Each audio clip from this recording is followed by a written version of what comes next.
Mas, hein? Aqui temos um Fox. Esse problema acontece muito no Fox, tá?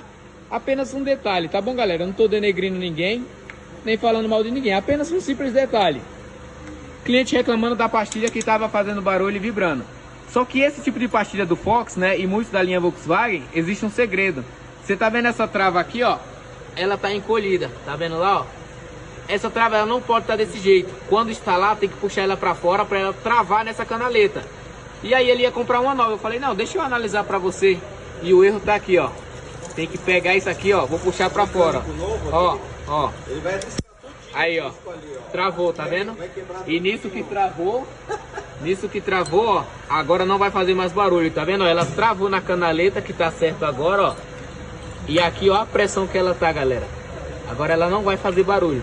Aí vou fazer isso de um lado e de outro para ele. É apenas um simples detalhe, tá bom? Tira a roda lá do seu Fox aí, do seu Polo, do Space.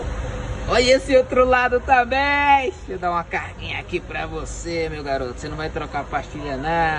Tá nova ainda. Travou. Travou entre a canaleta. Já era. Show de bola. A pastilha ainda tá boa. Tá nova, né? Não vai gastar nada.